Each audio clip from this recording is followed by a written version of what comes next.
Smart Business.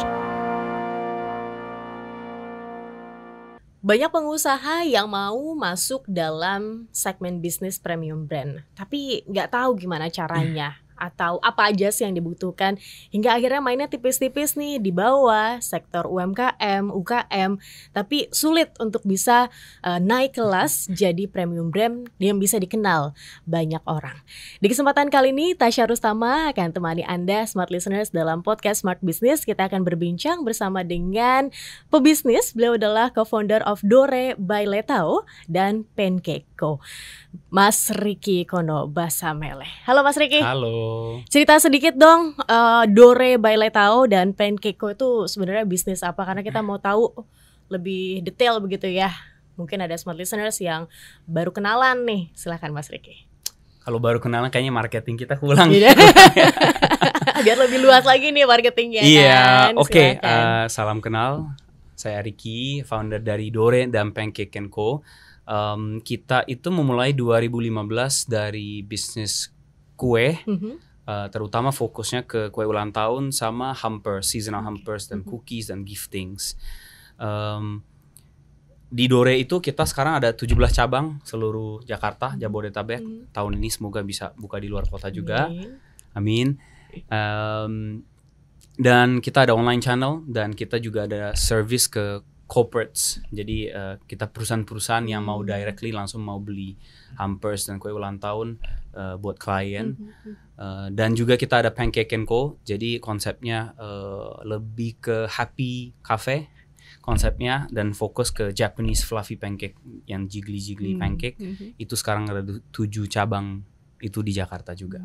Oke, berarti ini menyasar segmen yang premium tentu saja ya Mas Ricky. Kalau bisa didefinisikan, apa sih definisi premium brand versinya Mas Ricky? Sebenarnya lucunya saya bukan dari awal maksudnya mau membangun premium brand. Karena kebetulan saya dapat partnership dari perusahaan Jepang. Dan harapan mereka tentang produk quality itu sangat-sangat tinggi gitu. Jadi kita mengikut standar kualitasnya mereka, tapi begitu hitungkan harga bahan baku dan lain-lain, ujung-ujungnya kita hitung-hitung, wah ini kalau jual murah nggak bisa nih, jadi harus premium gitu. Jadi sebenarnya I would say 50% kebetulan, tapi dari settingan harga itu menjadi patokan buat effort kita gitu. Jadi intinya kita harus jualan sebuah produk sekian harga, makanya kita harus menyediakan service lah, toko lah, konsep itu yang harus di atas gitu.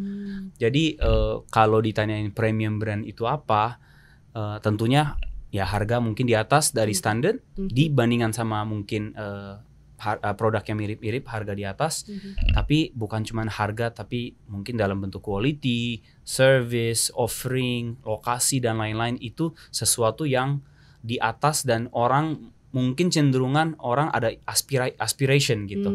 Jadi baju juga ada baju yang 10.000 dan 100.000 dan sejuta. Mungkin quality beda tentunya, tapi mungkin ada beberapa orang ada punya aspirasi kepada premium brand, saya mau pakai baju ini, keren nih.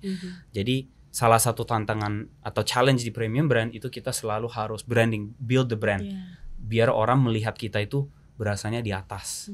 Seperti gitu. Ini kan challenging ya, karena kalau misalnya kita mau menyasar segmen atas banyak sih gitu di Indonesia, tapi kan segmented banget begitu, dan mereka pasti juga punya pilihan-pilihan lain nih Mas Ricky. Beda kalau misalnya skupnya UKM, UMKM yang masih kecil, menyasar harga-harga bawah begitu kan. Banyak yang mau begitu kan, ibaratnya sekarang ya suka nggak suka perihal harga produk ini masih jadi perhitungan begitu. Nah, gimana Mas Ricky mengantisipasi itu? Karena ini jadi tantangan premium brand kan? Sebenarnya saya berasa semua segmen itu ada tantangan masing-masing gitu. Kalau premium brand itu bagusnya biarin pun, misalkan contohnya saya naikin harga pun masih ada aja orang nggak peduli, itu oke beli gitu. Nah kalau harga yang murah, misalkan jualan di warung gitu, begitu naikin harga 1.000-2.000 rupiah, orang juga kayak ini naik harga ya gitu kan. Jadi saya nggak bilang which segmen lebih gampang lah intinya. Semua segmen itu ada tantangan masing-masing.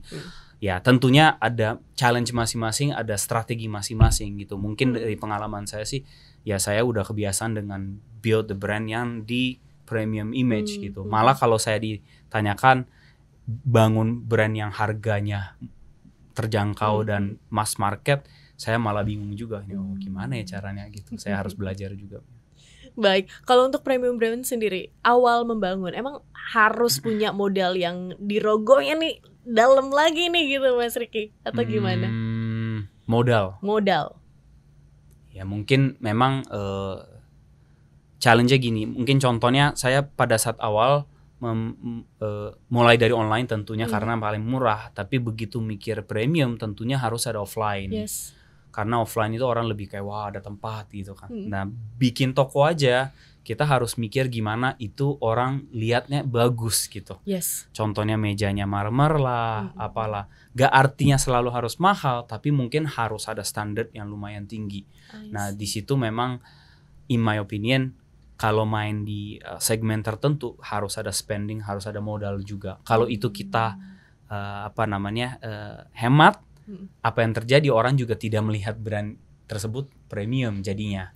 Itunya challenge. Tapi menurut saya premium juga ada levelnya, premium different level ya. Ada premiumnya super mahal, ada juga medium premium juga gitu. Nah jadi itu menurut saya sih tergantung. Nah itu biasanya kalau benar-benar hitungkan ada kira-kira budget tertentu yang pas itu ada. Nah itu saya juga selama berjalan belajar juga adjusting apa sih yang budget yang pas gitu. Kalau terlalu murah juga jatuhnya jadi barang murah gitu kan. Itu kelihatannya kayak something's off ya gitu. Oke, persaingannya gimana sih Mas Ricky? Karena kan namanya premium brand nggak cuma sama yang di dalam negeri aja gitu ya kan smart listeners, sama yang dari luar negeri datang ke Indonesia, itu juga kan jadi persaingan yang luar biasa nih. Kalau saya bilang malah sekarang persaingan lokal itu lebih challenging daripada persaingan international brand. Karena sekarang lokal aja bagus-bagus. Saya 10 tahun yang lalu mulai bisnis ini, mungkin saya salah satu, bukan pioneer, tapi salah satu brand yang gak banyak lah pokoknya, saingannya gak banyak gitu kan. Yang international brand, lokal brand tapi nuansa atau imajinasi internasional gitu. Banyak orang mikir Dore itu international brand gitu kan. Padahal kita bikin lokal. Ya memang ada kerja sama international brand, tapi kita membangun dari Jakarta. Tapi sekarang itu banyak banget premium brand, apalagi dari perumahan kayak bikin kayak home industry, tapi kualitasnya bagus, packagingnya bagus, secara produk itu bagus sekali itu sebenarnya banyak. Nah menurut saya secara persaingan saya berasa itu lebih lebih takut sih sebenarnya. Kalau international brand, saya tahu ada costingan yang mereka bayar mungkin royalty atau lain-lain. Menurut saya Indonesia market gak segampang. Awalnya mungkin bisa heboh, tapi belum tentu bisa jalanin setahun 2 tahun long termnya gitu. Itu ya challenge terbesar mungkin. Gimana bisnis bisa sampai 3 tahun, 5 tahun, 10 tahun. Itu yang paling susah. Apalagi kalau tahu premium brand tapi nggak ada tokonya begitu kan ya. Yang maksudnya dari packagingnya banyak. Kalau kita bilang kalau di industri saya sendiri tahu mungkin kecantikan gitu kan.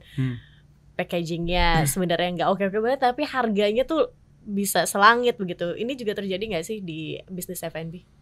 Kalau F&B itu challenge-nya orang bisa hitungkan ya, karena semua orang bisa masak kan, kue lah, apalah kan. Ya, jadi dibandingkan sama kecantikan 10.000, 1 juta orang nggak tahu COGS-nya berapa kan, maksudnya HPP-nya berapa gitu, harga pokoknya berapa. Jadi F&B paling challenging itu mau naikin harga setinggi-tinggi pun kita nggak bisa tiba-tiba jual kue 5 juta gitu kan. Itu kan orang bingung apa nih gitu. Ya kecuali itu marketing gimmick ya. Tapi orang juga tahu apa nih gitu. Tapi kalau kecantikan ada kan brand internasional yang 5 juta, 10 juta apa gitu kan. So of course mungkin F&B industry the biggest challenge itu adalah satu, kita nggak bisa nggak bisa permainkan costingan atau harga yang terlalu abnormal gitu. Kalau fashion kan bisa bikin t-shirt, tapi mungkin cuma di satu dunia ada cuma berapa biji, dipakai oleh siapa gitu. Jadi 10 juta ada aja yang orang beli gitu. Tapi kalau di industri makanan itu kayaknya rada susah menurut saya. Itu yang F&B challenge. Apalagi kalau udah muncul ibu-ibu ya, ini harga segini mama bisa bikin di rumah. Udah biasa. Udah biasa ya. Udah biasa. Tapi biasanya orang banyak ngomel-ngomel gitu, kalau begitu jadi dekat itu mereka jadi supporter bagus. Ya. Haters itu kan apa namanya, orang yang fans sama kita sebenarnya kan. Iya, benar. Itu mungkin satu poin I can share tuh, kita di perusahaan kita itu ketika ada komplain kita selalu menggunakan itu sebagai, we call it lucky call. Jadi internally kita anggap itu sebagai kayak sesuatu yang bagus gitu.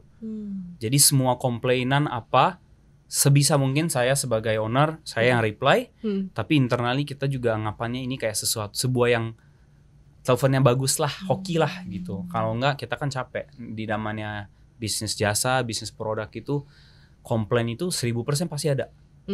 Pasti ada, nggak mungkin 0%. Jadi tergantung gimana persepsinya komplain gitu. Kalau enggak timnya juga capek, berasa komplain lagi gitu kan. Apalagi anak-anak sales, anak-anak yang di depan customer yang terima komplain kan. Wow, menarik dari mindsetnya sendiri. Nah, gimana caranya bisa sukses gitu ya, bisa lancar, bisa menciptakan premium brand yang sesuai dengan dilakukan oleh Mas Ricky. Mungkin ada teman-teman dari pebisnis yang sekarang masih merintis, Mas Ricky, mau dong saya ikut jejaknya Mas Ricky begitu. Gimana caranya Mas Ricky? Gimana caranya? Semangat terus. Jawaban ngasalnya memang seperti gitu. Yang tadi yang mungkin saya percaya kayak bisnis itu marathon lah. I mean, sekarang apalagi dengan social media ada viral lah apalah gitu. Tapi kenyataannya banyak bisnis yang awalnya rame tapi jatuh juga banyak gitu kan. Dan ya tentunya kalau bisnis trading mungkin oke, sekali cuan udah cabut gitu kan. Tapi kalau di bisnis, kalau saya percaya branding itu kan kayak cap kan. Cap ini kan harapannya bisa lanjut 10 tahun, 20 tahun sampai ribuan tahun gitu. Jadi harapan saya ini selalu harus mikirkan long term, gimana brand tersebut bisa jalanin terus. Nah itu effortnya memang banyak hal, kayak dari service lah, produk lah, apalah semua sisi. Dan sampai sekarang sejujurnya kalau ngomong lancar nggak juga, banyak tantangan, tapi mungkin lama-lama jadi biasa. Tantangan itu sebuah kayak ya kebiasaan dari bisnis gitu, kayak pesawat lah ada turbulence gitu, kayak goyang-goyang itu selalu ada gitu. Harus mindsetnya dilatih seperti gitu, karena begitu kalau semuanya lancar biasanya kita jadi malas, kalau malas jadi kondisi bisnis pasti jadi jelek, karena kita juga berasa udah nggak usah apa-apa kan. Dan sekarang memang secara marketing kita harus inovasi terus, jauh lebih cepat dibandingkan sama zaman dulu. Dan mungkin saya hokinya 10 tahun yang lalu pada saat saya mulai, tantangan saingannya nggak banyak. Social media juga nggak sekencang kayak zaman kayak sekarang. Jadi saya masih ada waktu bisa jalan kaki dulu, lihat dulu, belajar dulu, itu masih ada waktu. Kalau sekarang kayaknya udah harus siap lari dari awal gitu. Kalau nggak, kecuali mau small scale ya, kalau mau di rumahan gitu. Itu sih. Jadi mungkin kalau ditanyakan caranya gimana, nggak ada cara pintar sebenarnya, tapi harus selalu belajar. Apply in the business, coba sampai jadi gitu. Dan saya juga masih di tahap itu sebenarnya. Selalu working progress gitu. Yang penting kita tetap berjalan ya. Ada pergerakan begitu kan ya, Mas Ricky. Thank you untuk insight-nya. Dan smart listeners, itu dia tadi Mas Ricky. Anda bisa dengarkan episode-episode lainnya untuk menambah insight dan juga wawasan Anda. Namun kita harus akhiri episode ini bersama dengan Mas Ricky Konobasamele, co-founder of Dore by Letao dan Pancake & Co. Kita pamit. Akhir kata saya Tasya Rustama dan Mas Ricky. Sampai jumpa. Smart Business. Lead you better.